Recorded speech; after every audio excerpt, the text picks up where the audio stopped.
یہ کہاں کا تصوف ہے؟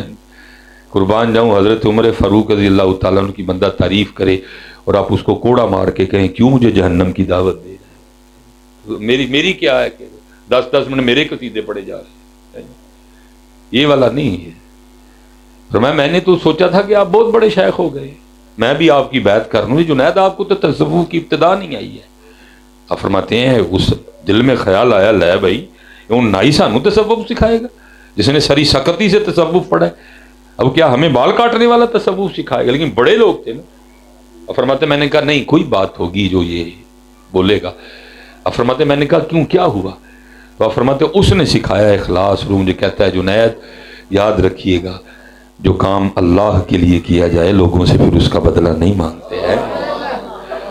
ہمیں کیا تصوف کی ناچ نہ جانے آنگن ٹیڑھا، وہ جو بیچتے تھے دوائے درد دل وہ دکان اپنی بڑھا گئے، وہ تو حضرت یہاں کتابوں میں ہے تو یہاں مزاروں میں ہے، یا کہیں کہیں کوئی لال کوئی ہیرا کوئی نظر آتا ہے، باقی تو حضرت جی وہ میں اکثر کہتا ہوں میں ہمیں حضرت کسی کو کٹ کھا لینی ہے منو کی لوڑ۔ حضور بلے شاہ جیسا بندہ جان چھڑوا گیا، وہ کہتا سچا کھادے پامبڑ بل دے، سانو کی لوڑ ویلنے زبان دین دی حضرت، لیکن تکلیف ہے حضرت، اس لیے حضرت ضرورت ہے کہ تعلیم و تربیت کی طرف توجہ دی جائے۔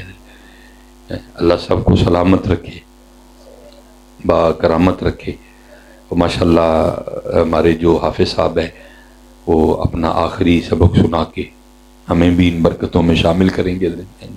قبلہ پیر و مرشد تشریف فرمائیں، پھر انشاءاللہ دعا کریں گے۔ وما علینا الا البلاغ المبین۔ پہلے یہ بتا پیروں کی دعا سے تیرے منہ پہ سنت مصطفیٰ سجی کہ نہیں سجی ہے؟ یہ کام تو بعد والے ہیں، اصل کام تو یہی ہے، تو اس سے زیادہ کیا زوال آئے گا؟ عجیب ہی داستانیں ہیں، کیل نکل رہے ہیں، چھریاں نکل رہی ہیں، بلیڈ نکل رہے ہیں، اور ہم نے کتابوں میں پڑھا کہ صوفی کبھی اندر سے بغض نکالا کرتے تھے، کبھی صوفی اندر سے تکبر، کینہ، تسنع، یہ چیزیں نکالا کرتے تھے۔ سب کچھ ہی الٹ ہو گیا۔ بِإِذْنِ اللہ جو کہہ سکتے تھے وہ رخصت ہوئے، خانقاہوں میں گورگن یا مجاور رہ گئے۔ یہ حضرت جنید بغدادی رحمۃ اللہ تعالیٰ، وہ تو میں کہتا ہوں جی اس خانقاہ کے اپنے انوار و تجلیات کیا ہوں گے۔ آج کم و بیش 1200 سال کے بعد ہم صرف بیٹھ کے حضرت جنید کی خانقاہ کا تذکرہ کریں تو دل جل اٹھتا ہے۔ حضرت 1400 سال بعد صرف خانقاہ کا نام لے کے بھی حضرت دل پہ انوار و تجلیات اترنا شروع ہو جاتے ہیں۔ تو قربان جاؤں جو حضرت جنید بغدادی رحمۃ اللہ تعالیٰ کی خانقاہ میں بیٹھتے ہوں گے پھر ان کے انداز کیا ہوتے ہیں۔ اسی لیے تو پھر حضرت اسی خانقاہ سے عمرو بن عثمان مکی نکلے، اسی خانقاہ سے ابو بکر واسطی نکلے، اسی خانقاہ سے حضرت ابو بکر شبلی نکلے۔ اور حضرت آج تو نہ ہمارے پاس اللہ اللہ کرنے کا ٹائم ہے نہ اللہ اللہ سننے کا ٹائم، اسی خانقاہ کا ایک چشم و چراغ حضرت ابو بکر شبلی، اس قدر اللہ اور اللہ کے ذکر سے محبت تھی۔ لکھا ہے کیفیت ہے نا صوفیوں کی، لکھا ہے روز صبح وہ دکان سے اخروٹ خرید لیتے اور کسی جگہ جا کے بیٹھ جاتے اور سارے بغداد کے بچوں کو اکٹھا کر لیتے اور فرماتے جو جتنی بار اللہ کہے گا میں اس کو اتنے اخروٹ دوں گا۔ بچوں کو بٹھاتے، بچے اللہ اللہ کرتے جاتے، آپ اخروٹ دیتے جاتے۔ کیفیت تھی نا صوفی، کیونکہ کبھی کبھی ذکر کرنے کو دل کرتا ہے اور کبھی کبھی سننے کو دل کرتا ہے۔ کبھی صوفی کی کیفیت ہوتی ہے کہ خود کروں، اور کبھی صوفی کی کیفیت ہوتی کہ کوئی کرے، میں آج اس کے ذکر کو سن کے جو ہے نا میں اس کا مزہ لوں۔ تو وہ لکھا ہے کہ حضرت جنید بغدادی رحمۃ اللہ تعالی علیہ آپ مریدین کو بٹھا کے تربیت کر رہے تھے، اور اس دن موضوع تھا اخلاص۔ جب حضرت تربیت فرما چکے، وہ گفتگو ختم ہوئی تو ایک مرید اٹھ کے عرض کرتا ہے کہ حضور آج آپ نے اخلاص کے لحاظ سے ہماری تربیت فرمائی، تو میرا سوال یہ ہے کہ حضرت نے اخلاص کہاں سے سیکھا؟ تو آنکھوں میں آنسو آ گئے۔ فرمایا اے میرے بیٹے، میں نے تو اخلاص اپنے محلے کے نائی سے سیکھا تھا۔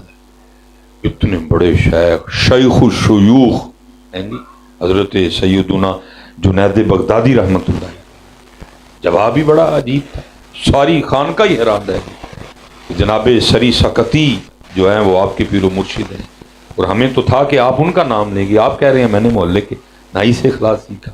فرمایا ہاں اسی سے سیکھا۔ عرض کی حضور وہ کیسے؟ فرمایا فقر کا دور تھا اور جنید کے پاس اتنے پیسے بھی نہیں تھے کہ جنید اپنے بال ہی کٹوا لے، کیونکہ معذور تھا، غیور لوگ تھے، ہاتھ پہ لانا جائز نہیں سمجھتے۔ فرماتے اس لیے وہ بال جو شریعت نے اجازت دی ہے اس سے کچھ تجاوز کر چکے تھے، کہ معذور تھا میں۔ کہتے میں آپ کی بارگاہ میں گیا اور آپ نے بال دیکھ کے فرمایا او جنید جاؤ بال کٹواؤ جا کے، دیکھو اتنے اتنے بال بڑے ہیں تمہارے۔ کہتے ہیں مجھے اب یقین تھا کہ میرے پیر و مرشد کی زبان سے یہ بات نکلی ہے، اب بال کٹوانے کے کوئی نہ کوئی اسباب ضرور پیدا ہوں۔ مرید تھے نا حضرت، یقین والے مرید تھے۔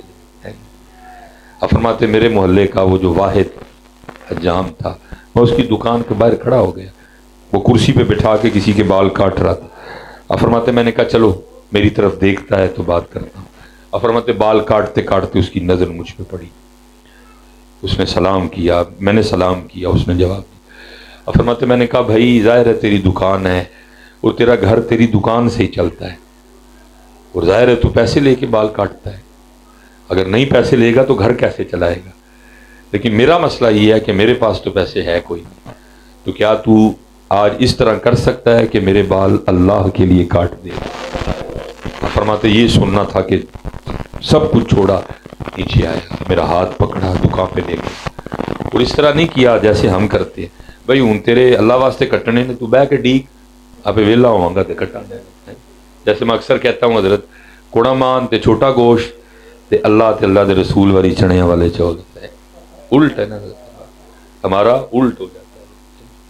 وہ ایسے نہیں تھے۔ آپ فرماتے ہیں جو لائن میں لگے تھے ان کو تو چھوڑو، جس کے بال کاٹ رہا تھا اس کے بھی مکمل نہیں کی، اس کو بھی اٹھایا کرسی سے، فرمایا اب اللہ کے لیے کاٹنی ہے، چل۔ فرماتے مجھے بٹھایا، میرا سر چوما اور بال کاٹنے شروع کی۔ اب آپ فرماتے بال کاٹتا جائے اور ساتھ روتا جائے اور کہتا جائے ہاں ہاں میں نے بڑے بال پیسے لے کے کاٹے ہیں، آج پہلی بار میں بھی اپنے اللہ کے لیے کاٹ رہا ہوں۔ اب فرماتے بیٹھا، میں بھی نیت کرتا رہا، اچھا اب میرے پاس بھی دینے کو کچھ نہیں، لیکن کبھی اللہ وقت لایا اور اللہ نے مال دیا تو تجھے بال کاٹنے کا بدلہ دوں گا۔ اب فرماتے ہیں وقت بدل گیا، وَتِلْكَ الْأَيَّامُ نُدَاوِلُهَا بَيْنَ النَّاسِ۔ اب فرماتے ہیں بڑے بڑے نام میرے مریدین میں شامل ہوئے۔ اب فرماتے خلیفہ وقت بھی میرا مرید ہوا۔ اب فرماتے اللہ نے فقیری میں امیری دی۔ اب فرماتے بیٹھے بیٹھے ایک دن وہ مجھے یاد آ گیا۔ اب فرماتے میں نے وہ تھیلی نکالی، درہم ڈالے، دینار ڈالے، لے کے اس کی دکان پہ چلا گیا۔ اب فرماتے بوڑھا ہو چکا تھا، میں نے سلام کیا، اس نے جواب دیا۔ فرماتے میں نے کہا پہچانا؟ اس نے کہا ہاں آپ جنید بغدادی ہیں۔ اب فرماتے میں نے کہا پھر یاد ہوگا ایک دن تو نے اللہ کے لیے میرے بال بھی کاٹے تھے؟ اس نے کہا حضرت یاد ہے۔ اب فرماتے میں نے تھیلی آگے کرتے ہوئے کہا لے پھر، یہ تیرے بال کاٹنے کا بدلہ ہے۔ اب فرماتے اس نے سکھایا اخلاص۔ وہ مجھے کہتا ہے جنید میں نے تو سمجھا تھا کہ آپ بہت بڑے شیخ ہو گئے، لیکن آپ کو تو ابھی تک تصوف کی ابتدا بھی نہیں آئی ہے۔ ہاں بت تصوف تو کسی اور چیز کا نا، یہ جو آپ دیکھ رہے ہیں یہ کوئی تصوف ہے؟ اب تو ہمارا تصوف عرس پہ شروع ہوتا ہے اور عرس پہ ختم ہو جاتا ہے، اور عرس بھی کیا ہے جس میں صرف پیر صاحب کی تعریفیں ہیں۔ ہر آنے والے نے پہلے 10 منٹ پیر صاحب کی تعریف کرنی، پیر صاحب دا جناب جبہ ہے انجے تے پیر صاحب دا یہ ہے انجے تے پیر صاحب دا یہ ہے۔